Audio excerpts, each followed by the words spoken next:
noches y gracias por la invitación, ¿verdad?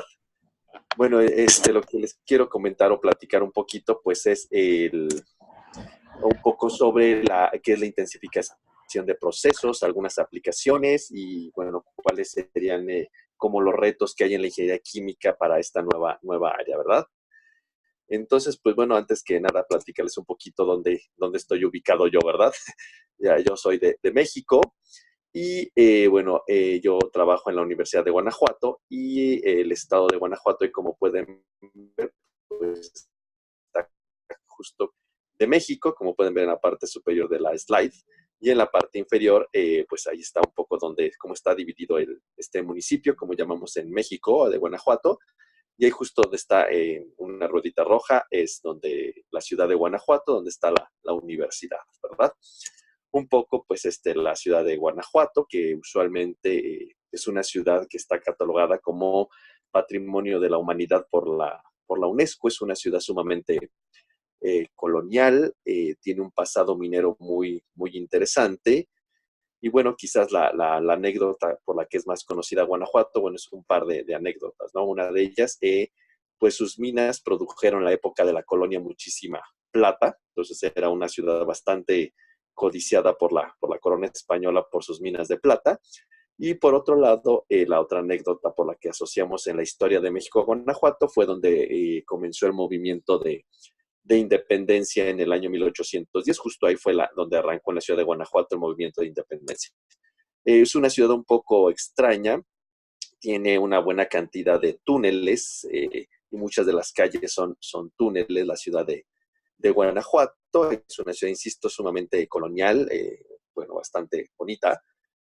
Y bueno, la fotografía de la parte superior que pueden ver es el edificio central de la Universidad de Guanajuato, donde yo laboro. Actualmente, pues nada más este edificio son dependencias administrativas y la torre de rectoría. Y bueno, el resto de las dependencias y facultades pues están por toda la ciudad, ¿no? Y otra característica interesante de la ciudad, bueno, nosotros no como las de Egipto, pero entonces, esto debido a la gran cantidad de minerales que hay en el agua potable de la ciudad, pues es muy común que los cadáveres después de varios años presenten este estado de momificación. Entonces, Guanajuato es una ciudad altamente turística y aparte de sus atractivos de la ciudad, es pues las momias, entre otras cosas, parte de los atractivos de la ciudad. Y bueno, ya pasando un poco a la idea de un poco de la plática, bueno, lo que yo les quería comentar esta tarde, noche, es ¿qué podemos observar en esta lámina con la que quiero arrancar? ¿Qué tanto hemos avanzado en ingeniería química en los últimos 450, 500 años, ¿no? Como pueden observar en la imagen de la izquierda, pues es una serie de lo que era en esa época una especie de fermentadores, algo así para producir alguna bebida alcohólica. Y si observamos, y bueno, eso está reportado ya en un libro del año de 1556, esa lámina, y lo que podemos ver en la figura de la derecha, pues es una sucesión de reactores en una refinería, ¿no? Y podemos ver que no hay mucha diferencia entre uno y otro, ¿no? En realidad, muchos de los principios y fundamentos de la ingeniería química, pues ya existían desde hace bastantes años, ¿no? Y bueno, esta siguiente lámina, pues nos dice en el caso particular de la química farmacéutica, qué tanto hemos avanzado en los últimos años también. Y bueno, vemos un dibujo típico de ahí, de alguien en un caldero, y pues no es muy diferente de lo que podemos imaginarnos un reactor batch, ¿no? Entonces, mucho de lo que conocemos de ingeniería química, pues ha sido conocido desde siempre, pero en los últimos años lo hemos modernizado y lo hemos automatizado para fines de operación industrial. Y bueno, hoy día, ¿qué es lo que podemos observar, no? Somos capaces de construir, como llaman algunos autores, a similitud de las catedrales imponentes que hay en muchas partes del mundo, pues grandes refinerías, ¿no? Que parecen símiles de catedrales industriales. Y bueno, su costo de operación es enorme. Sin embargo, este tipo de plantas que podemos pensar que son un gran privilegio que hemos logrado los ingenieros químicos construir, pues también presentan una serie de problemáticas. Sus costos de operación son sumamente elevados. Los problemas de consumo de energía que tienen, pues son sumamente elevados también. Y hoy día, pues este tipo de enormes construcciones industriales, pues también presentan un gran impacto ambiental, presentan pues una gran producción de contaminantes asociados a la producción de los productos principales que se generan en este tipo de industrias, ¿no? Entonces, si bien hemos logrado avanzar en los últimos años en una gran cantidad de conocimientos en la ingeniería química, pues también debemos de pensar que este tipo de grandes construcciones presentan varios problemas. Digo, y resumiéndolos nuevamente, pues serían los altos costos de operación, el alto impacto ambiental y también las cuestiones de seguridad y los consumos de energía, ¿no? Y entonces en los últimos años, dadas las nuevas políticas públicas que han empezado a gobernar en el mundo en los últimos años, pues algo interesante sería, ¿qué podemos hacer para intentar en estos grandes proyectos de ingeniería intentar hacerlos más eficientes, que consuman menos energía, de menos costos de operación, más seguros y de menor impacto ambiental? Y bueno, un poco hablando de, ya entrando un poco en la materia de lo que me permiten hablar esta tarde, a finales de los 70 empezaron a aparecer las primeras ideas de lo que es la intensificación de procesos, basado un poco en varias cuestiones, ¿no?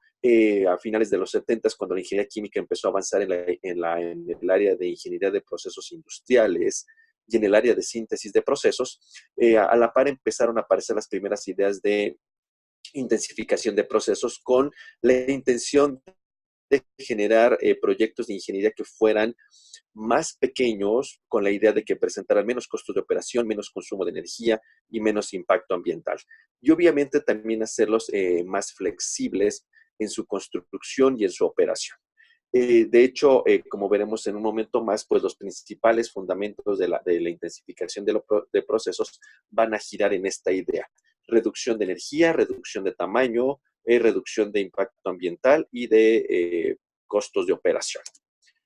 Y bueno, la intensificación de procesos hoy día en ingeniería química, pues la tenemos como una nueva estrategia que nos permite adaptar las propiedades físico-químicas de los componentes para poder generar diseños pues, que puedan ser reducidos en su tamaño, disminuir el costo de los grandes equipos por equipos más pequeños y más eficientes, y escoger tecnologías que puedan ser multitareas.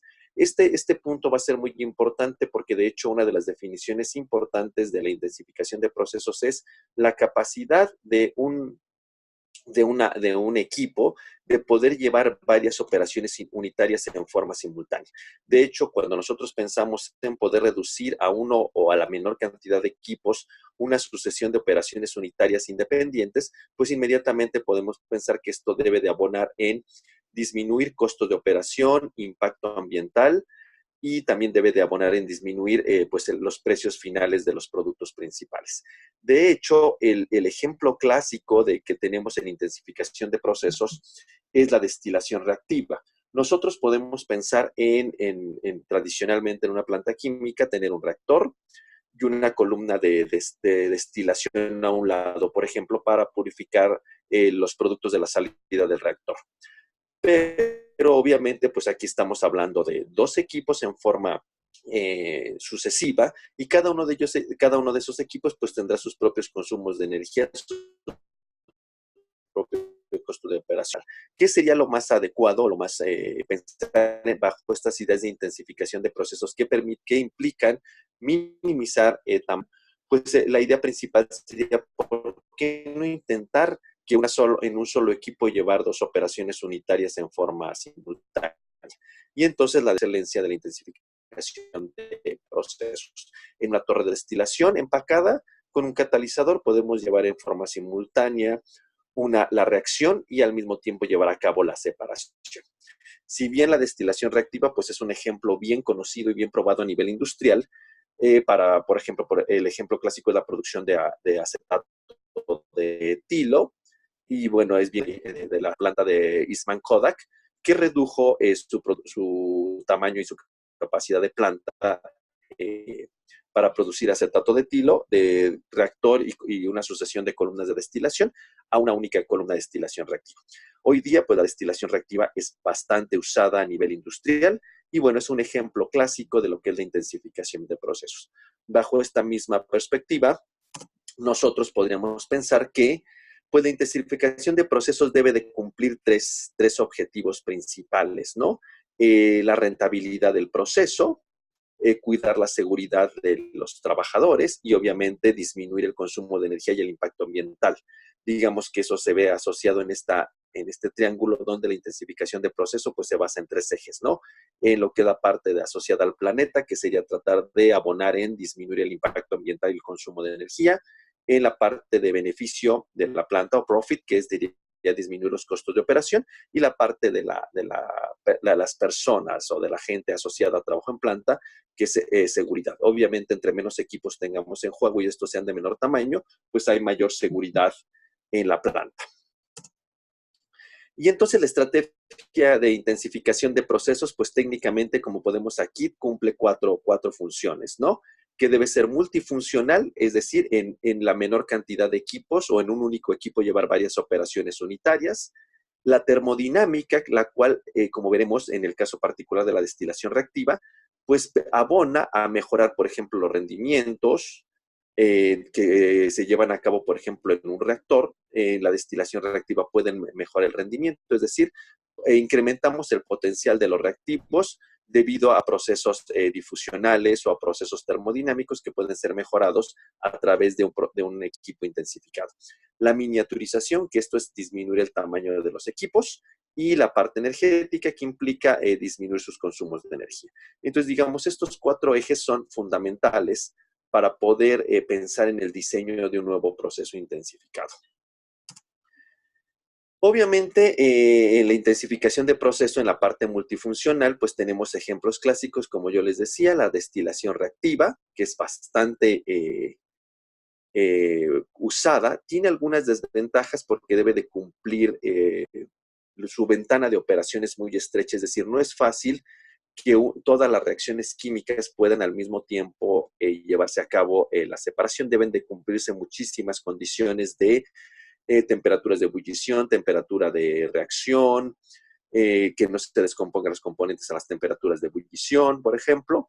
Entonces, digamos, la ventana operativa para poder cruzar, por decirlo de algún modo, la reacción y la separación en forma simultánea es bastante estrecha. Por lo tanto, su flexibilidad pues no es muy buena, pero es un ejemplo muy interesante de poder disminuir y miniaturizar equipos en el sentido de reducir la cantidad de equipos de técnicamente 2 en 1. También podemos entender como intensificación de proceso a lo que llamamos separaciones híbridas, que pueden ser la parte de una sucesión de equipos que parecen disímiles, poderlos poner a trabajar juntos, ¿no? Por ejemplo, una membrana acoplada a un reactor o una membrana acoplada a una torre de destilación o una columna de extracción líquido-líquido acoplada a una torre de destilación. Estas separaciones híbridas también se clasifican como procesos intensificados. También podemos ver en la parte de los reactores, la miniaturización de reactores, también entra en la parte de procesos intensificados. Y también, por ejemplo, reactores de tipo cromatográfico o algunas otras aplicaciones también pueden ser consideradas dentro de esta categoría debido a que reducen tamaño, reducen equipos y costos de operación.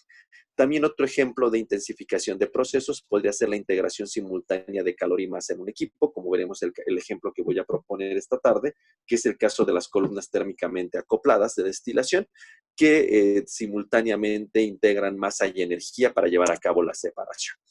Y bueno, obviamente dice algo importante, ¿por qué reducir el tamaño? Bueno, las cosas pequeñas ponen aquí algunos autores, lo pequeño es muy, muy bonito, ¿no?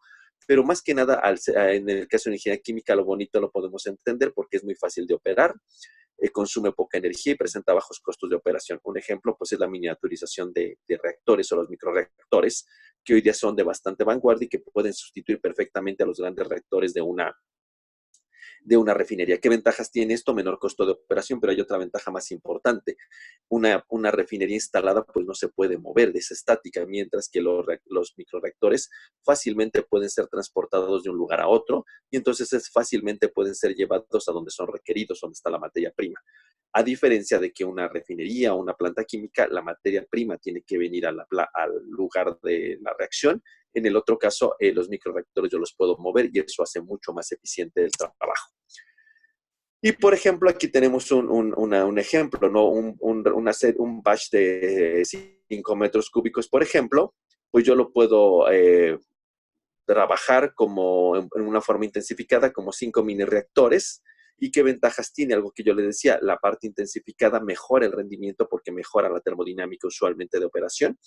Y bueno, entonces es mucho más fácil operar y mejorar las condiciones. Por ejemplo, aquí el ejemplo que ponemos es un batch de 5 metros cúbicos con rendimiento del 72%, que opera a menos 20 grados centígrados. Es posible operarlo en 5 mini reactores con un rendimiento de arriba del 90% y a 0 grados. ¿Qué ventajas vemos en esto? Aumento del rendimiento y mejora de las condiciones de operación, lo cual abarata el proceso y lo hace mucho más eficiente. ¿Qué otra cuestión tiene la parte de miniaturización o reducción de tamaño asociada a la intensificación de procesos? Pues como ya comentaba, son movibles, por decirlo de algún modo, ¿no? Es muy fácil mover esta sucesión de microreactores al lugar donde se necesiten operar. Y bueno, si el transporte abarata esta situación y lo puedo llevar a donde está la materia prima disponible, a diferencia de una refinería, pues que yo tengo que llevar la materia prima y me tengo que esperar. De hecho, un ejemplo muy moderno que hay de un ejemplo de aplicación de microreactores es qué pasaría, por ejemplo, si yo tengo la materia prima, por decir, en Chile y el producto final se va a vender en Japón.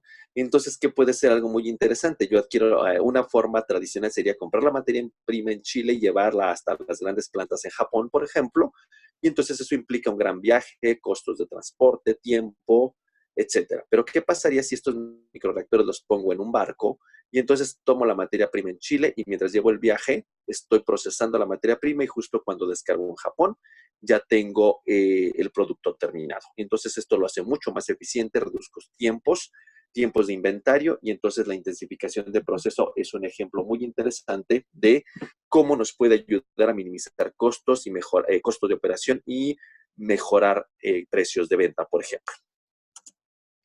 También, como yo les decía, la parte de que algunas reacciones en condiciones ordinarias de reactor de tamaño normal, pues no tienen altos rendimientos o las presiones de operación son muy grandes o las temperaturas de operación no son apropiadas. Al miniaturizar estos equipos es posible mejorar la termodinámica o las cuestiones de seguridad. Evidentemente, si yo opero a grandes presiones una serie de compuestos que sean inflamables, pues en esos grandes tamaños tengo grandes problemas de seguridad, pero si reduzco el tamaño de los equipos, ¿qué ocurre?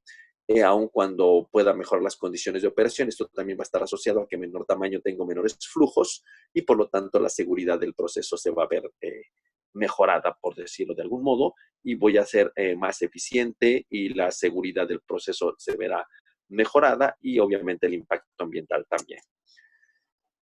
Y bueno, hay muchos ejemplos hoy día de este tipo de miniaturizaciones de reactores. Como pueden ver, los tamaños son sumamente pequeños, pero son muy eficientes, como este caso de esta planta en Kioto, donde pues un reactor enorme puede ser para la producción de polímeros, puede ser reducido a una gran sucesión de microreactores y esto ser de una forma más eficiente.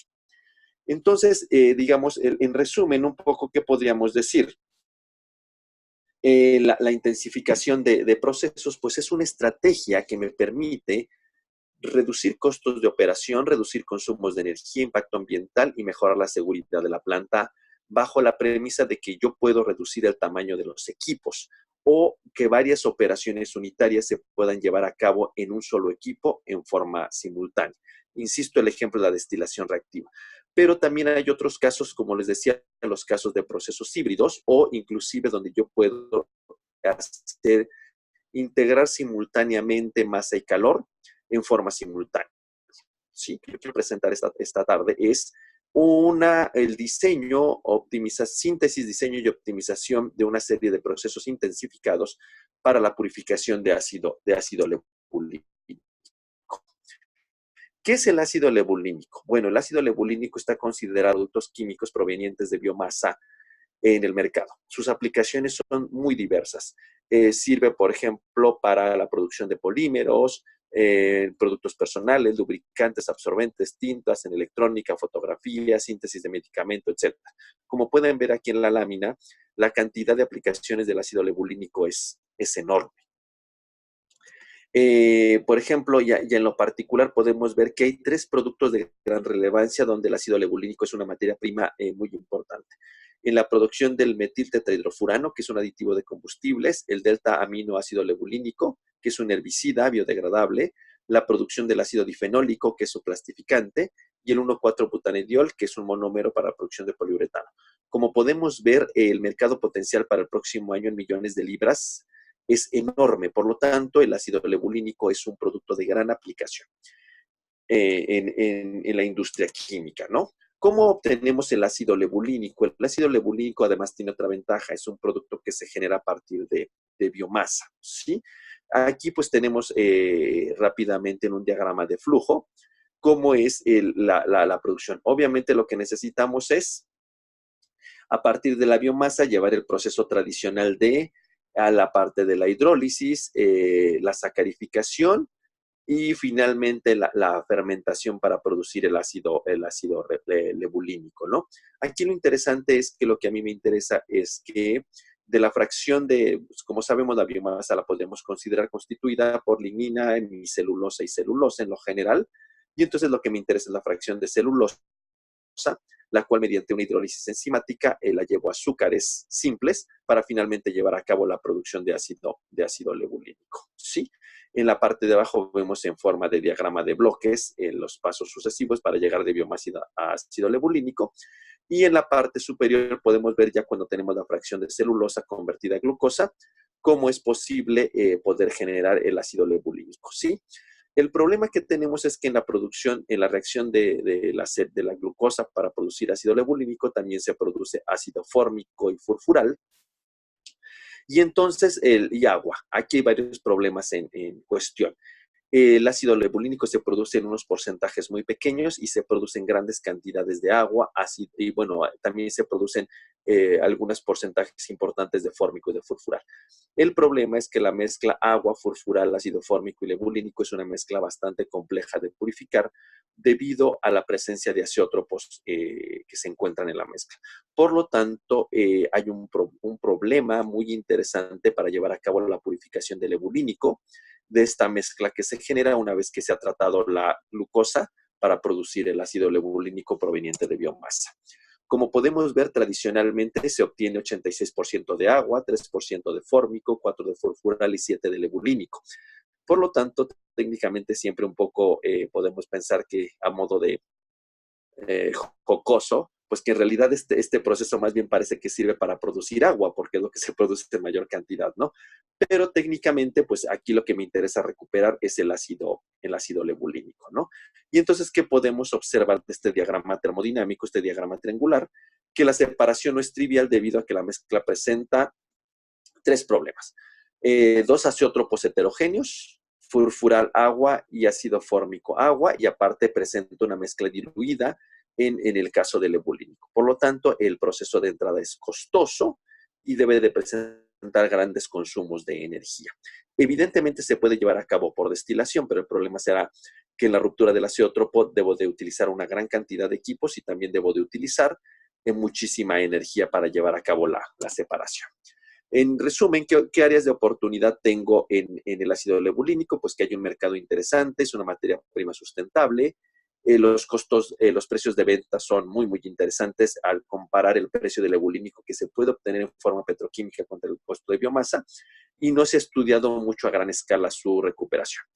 ¿Qué retos tengo? Bueno, hay el reto de que la hidrólisis tiene bajos rendimientos de conversión para la producción de lebulínico.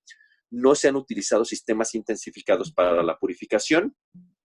No se han utilizado tecnologías de métodos rigurosos para llevar a cabo la purificación, y pues tampoco hay cuestiones, no se ha analizado la parte de control de procesos en este tipo de sistemas. Los retos que esta tarde voy a hablar son el segundo y el tercero, que es la implementación de sistemas intensificados y la utilización de métodos rigurosos para el diseño de estos sistemas de separación. El primer reto, que es la reacción de hidrólisis, es más un problema de biotecnología porque habrá que encontrar otras rutas diferentes para poder mejorar la conversión de la glucosa o de los azúcares simples para aumentar el rendimiento del ácido lebulínico. Y el tema de control, pues es un tema muy interesante, pero no está incluido en esta plática. Tradicionalmente, la purificación del lebulínico fue patentada en el año de 1957 por Dunlop, y entonces es una sucesión de una columna de extracción líquido-líquido seguida de 3 columnas de destilación. El solvente aquí requerido es isobutilmetilcetona. Pues aquí el problema es que hay varias columnas de energía y grandes impactos ambientales. Y obviamente en el caso de extracción líquido-líquido, la isobutilmetilcetona es altamente contaminante. En el año 2010 se publicó un trabajo donde en esta misma configuración se sustituye la isobutilmetilcetona por furfural. ¿Y esto qué ventaja tiene? Si recordamos de las de hace un par de diapositivas, algo que se produce en la producción de del ácido lebulínico es furfural. Por lo tanto, en esta propuesta del 2010, la ventaja es que el mismo furfural que se produce podría ser utilizado como el extractante en la columna de extracción líquido-líquido.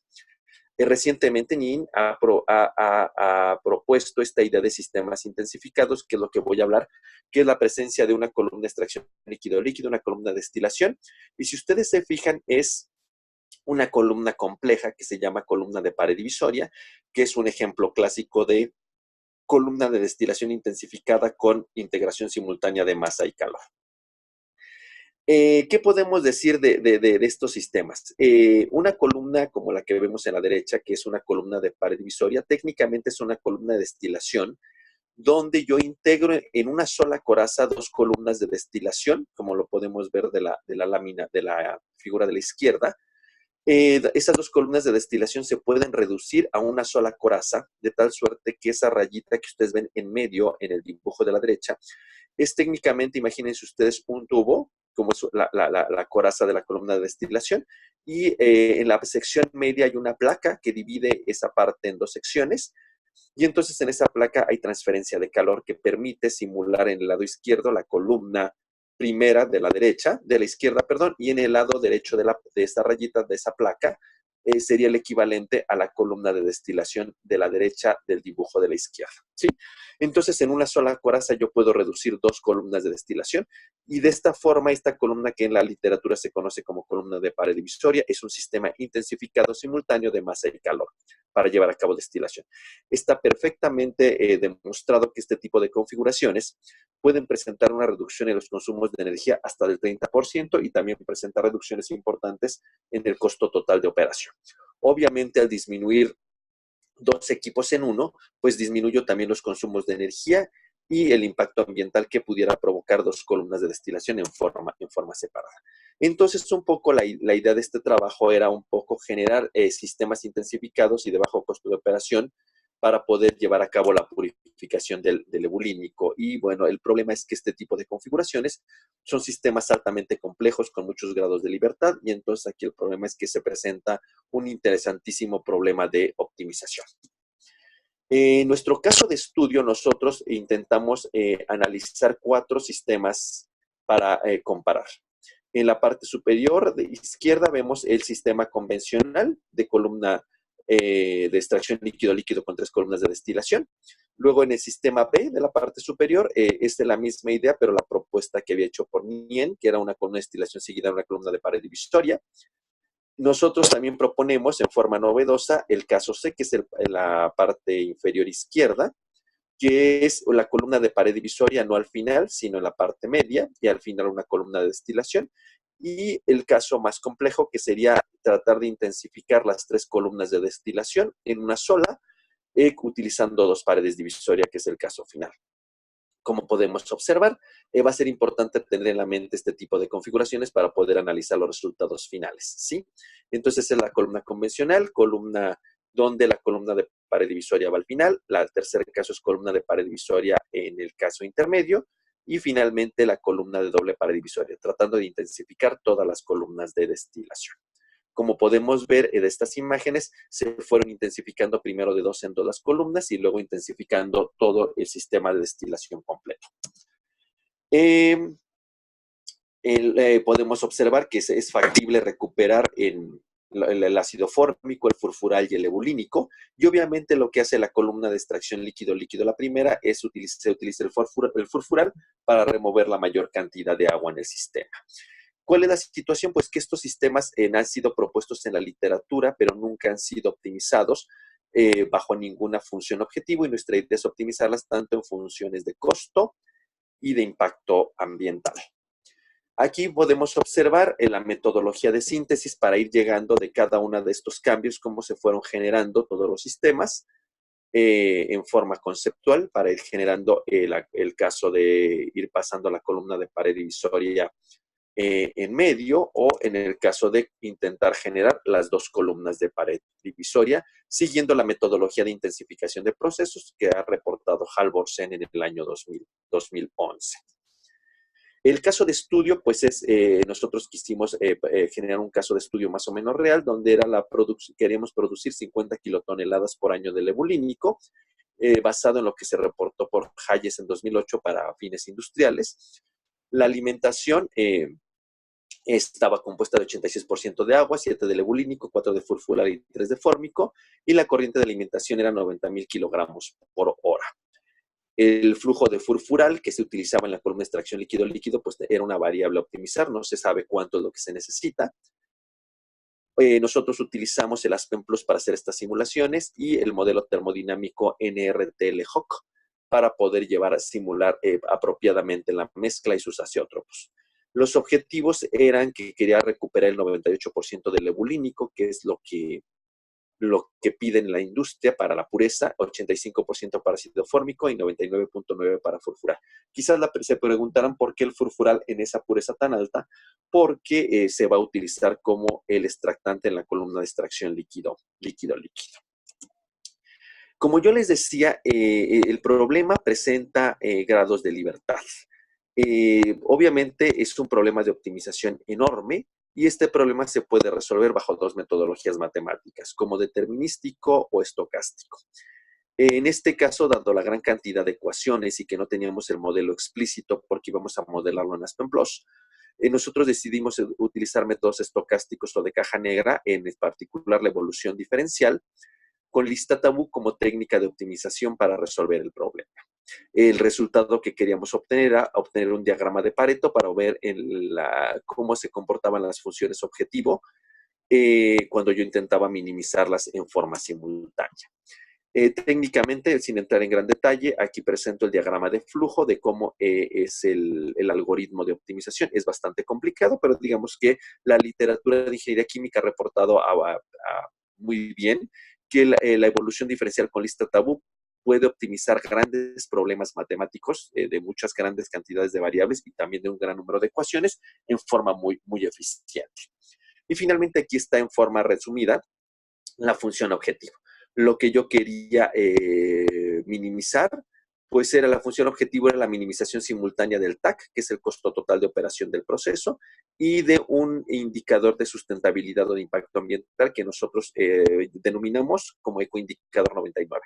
El ecoindicador 99 es el indicador de sustentabilidad ambiental de la Comunidad Europea, bastante utilizado, y en forma resumida podríamos decir que está basado en un análisis de ciclo de vida para garantizar la minimización de residuos en un proceso.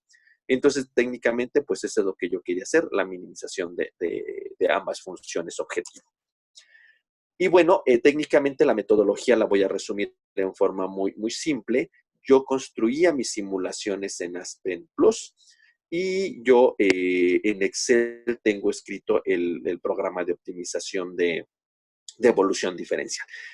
Dado que Aspen está escrito en Fortran, es posible abrirlo con macros de Visual C a través de Excel, Aspen, y entonces de esta forma yo hacía las simulaciones de cada uno de los procesos en Aspen, y entonces obtenía datos de Aspen que mandaba yo a Excel para ahí seguir el procedimiento de optimización, evaluar las funciones objetivos y seguir el procedimiento iterativo.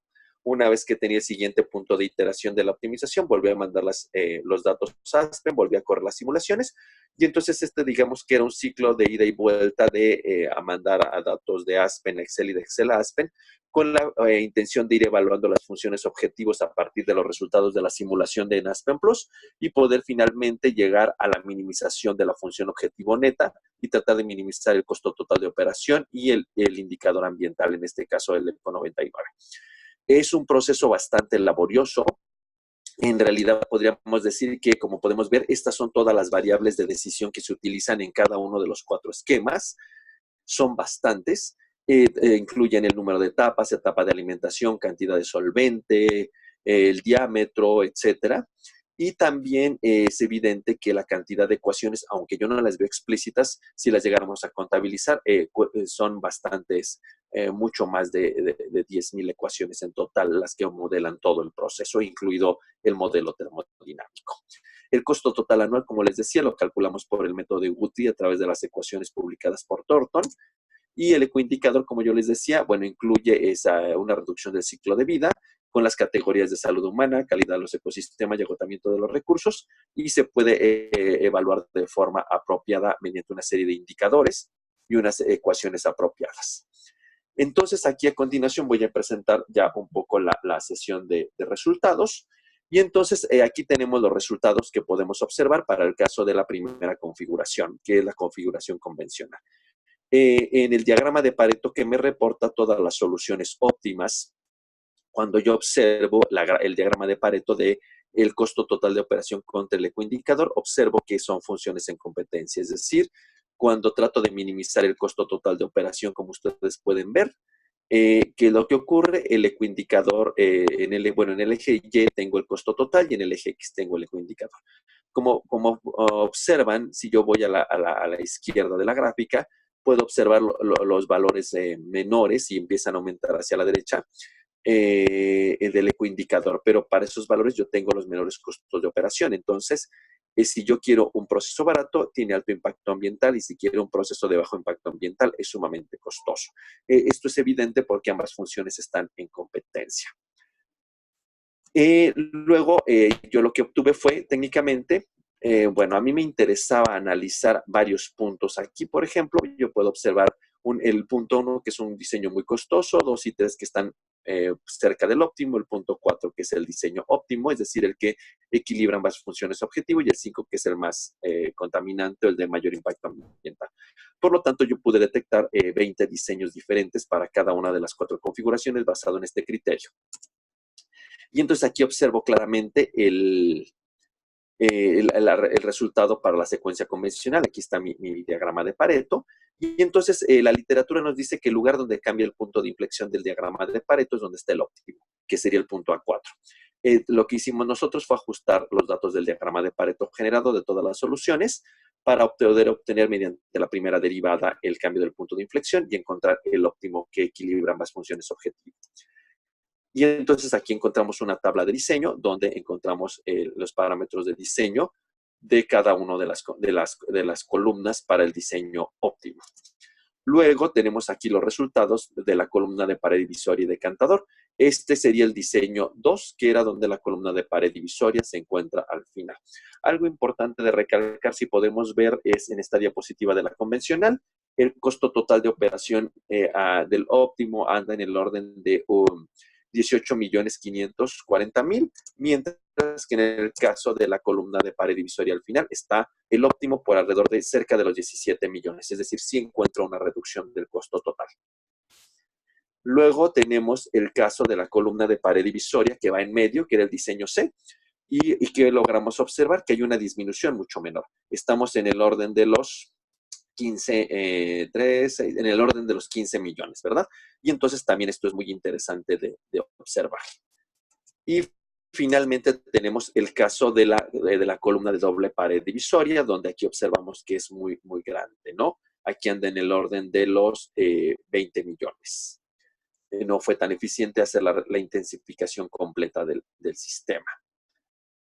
Y entonces aquí vemos los parámetros. Aquí esta gráfica es muy interesante porque la idea fue tratar de ver todos los diagramas de Pareto juntos en forma simultánea. No es fácil lograr observarlos debido a los diferentes órdenes de magnitud, pero lo que sí podemos observar es que, por ejemplo, el diseño más barato, si lo tratamos de ver, es el diseño B.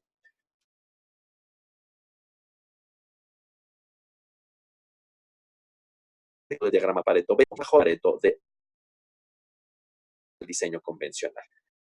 El diseño C también se encuentra más o menos, pero que el problema que tiene el diseño C es que tiene un alto coindicador comparado con el diseño B, que es un poquito tal vez más costoso, pero tiene un menor impacto ambiental. Y en cambio, el diseño convencional, que también está un poco en competencia, también está ahí, digamos, en altos impactos ambientales. Entonces, digamos, el sistema B parece ser muy apropiado, es decir, el que tiene la columna de pared divisoria hasta el final, comparado con el sistema C, que tiene la pared divisoria en medio. Ahí lo podemos ver claramente. Yo creo que aquí la tabla nos da los resultados interesantes cuando comparamos las cargas térmicas, y entonces lo que podríamos observar es varias conclusiones interesantes. Muchas veces una idea muy común es tratar de intensificar lo mayor posible, pero en este caso no tiene mucho sentido y es fácilmente evidente ver por qué. Porque para poder reducir las tres columnas de destilación en una sola coraza con dos paredes divisorias, es evidente pensar el tamaño del diámetro de esa columna y por lo tanto debe ser costosa. ¿Qué otra cosa problemática vamos a encontrar? Tratar la carga térmica del hervidor para poder operar esa enorme columna debe ser muy grande. Por lo tanto, en este caso, lo que parecería ser la solución evidente, que era intensificar todas las columnas de destilación en una sola, no es la mejor opción porque el diámetro va a ser muy grande y entonces eso me va a impactar en grandes consumos de energía, gran tamaño de la columna, aumenta el costo de operación y aumenta el impacto ambiental por el gran consumo de energía en el hervidor. Y la otra opción sería más bien no intensificar completamente, sino nada más hacer la intensificación de dos columnas. En este caso, si observamos, vemos claramente en competencia el diseño B con el diseño C. Entonces, es decir, la situación de intensificarlos nada más un par parece ser una mejor opción. En este caso, como podemos ver ya los resultados ya resumidos de coindicador, pues observamos, por ejemplo, que el ahorro de energía es el diseño C, el que presenta la columna de pared divisoria en medio. Es el que presenta el mayor ahorro de energía. La columna de D, que es la doble pared divisoria, no presenta ahorro, y la columna B presenta 8.42 comparada con la convencional. El ahorro del ecoindicador, por decirlo, comparado con la convencional, la columna B sí presenta un importante ahorro del ecoindicador, mientras que la columna C, el diseño C, no presenta en el óptimo, presenta de hecho un aumento en el ecoindicador comparado con el sistema convencional. Aquí, ¿qué es lo que podríamos observar? El diseño B, si vemos, tiene un menor ahorro de energía, pero no es tan diferente del diseño C. Y sí presenta un importante ahorro en el ecoindicador comparado con el sistema convencional.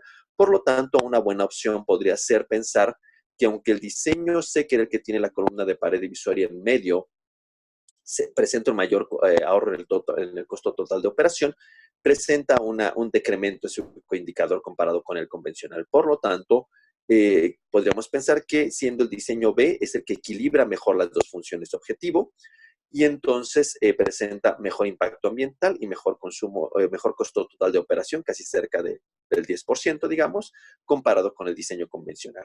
Entonces, como podemos ver claramente en este ejemplo, la intensificación de procesos sí apoya y sí ayuda en reducir costos totales de operación y el caso del impacto ambiental. Ahora, este ejemplo es muy significativo porque nos ayuda a entender que la intensificación de procesos no solamente se puede aplicar en la industria química tradicional, también se puede utilizar en el área de bioprocesos, en el caso particular de este proceso del ácido levulínico. Quizás una de las preguntas clásicas que siempre hacen es, en este caso particular, es ¿por qué el ahorro de energía es tan pequeño? ¿Y por qué el ahorro del costo total de operación es tan pequeño?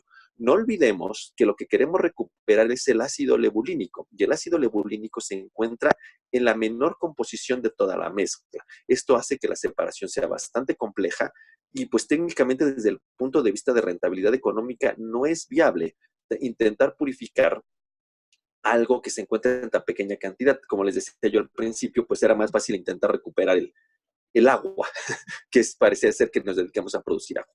Por esta razón, pues también el ahorro no puede ser tan sorprendente, porque técnicamente estamos trabajando contra corriente, es decir, estamos recuperando casi las trazas de una mezcla, pero que en el mercado tiene un gran valor y por eso lo vale. Pero aún así podemos pensar en que tenemos un ahorro pues casi del 10% en el costo total de operación comparado con un sistema convencional, y el impacto ambiental también es importante. ¿Por qué aquí el impacto ambiental es tan importante? Pues porque estamos hablando de un producto derivado de biomasa, y siendo así, pues deberíamos de pensar que si estamos abogando por bioprocesos y producir materias primas o productos a partir de productos de desecho para mejorar el impacto ambiental, lo que esperaríamos es que el proceso donde se genere también sea sustentable y limpio. Entonces, por eso es tan importante en este caso particular de los bioprocesos, intentar cuidar el impacto ambiental. Entonces, un poco las conclusiones serían que, bueno, aquí podemos ver un ejemplo de que utilizando la optimización podemos encontrar diseños intensificados muy apropiados que pueden cumplir varias cosas. La de miniaturización, que yo lo pondría entrecomillado para decir que yo puedo reducir la cantidad de equipos a la mínima cantidad de equipos, es adecuado, puedo reducir el consumo total de energía, el costo total de operación. Y otra cosa también importante es que no necesariamente intensificar todo el proceso es la mejor alternativa. En este caso en particular, es evidente que una columna completamente intensificada para reducir 3 columnas convencionales de destilación en una sola, pues impacta en que yo tengo grandes diámetros y gran tamaño de la coraza, gran altura en este caso, y eso hace que el costo de operación se dispare y los consumos de energía y el impacto ambiental. En este caso, una intensificación parcial es lo más apropiado.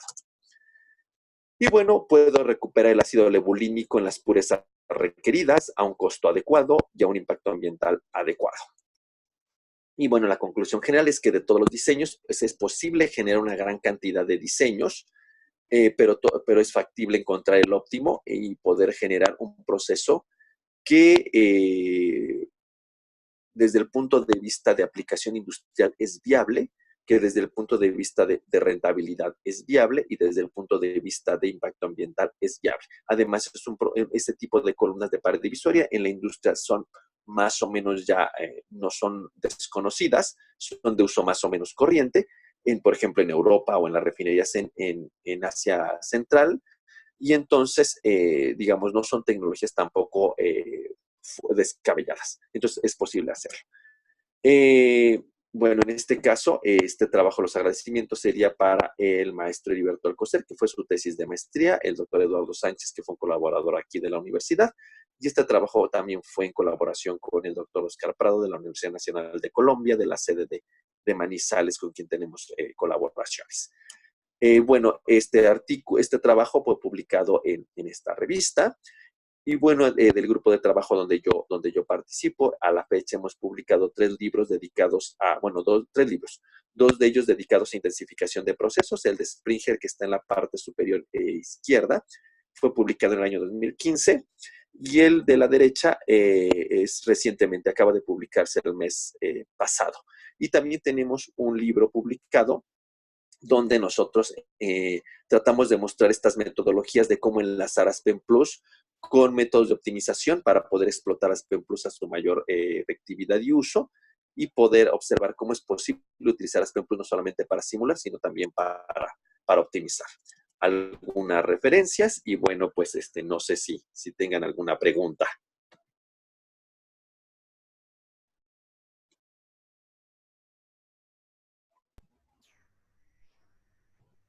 Sí, ¿me escucha? Sí, claro que sí. Sí, yo tenía una consulta. Sí, Este, usted habló de la metodología, ¿no? De procesos. sí. Esta metodología para intensificación de procesos tiene algún nombre, tiene algún estándar o es una metodología que sigue una serie de pasos ya definidos? Digamos que es una metodología estándar, digamos. La idea es, digamos, no es tan trivial, pero la idea es que es factible.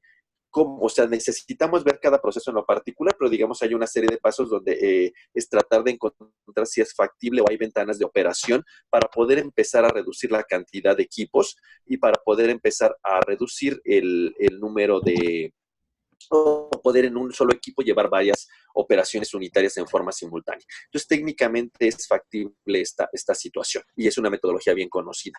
De hecho, bueno, ya si ustedes me permiten más adelante, pues les puedo compartir un PDF de uno de los libros que les comenté al final, donde están descritas estas metodologías.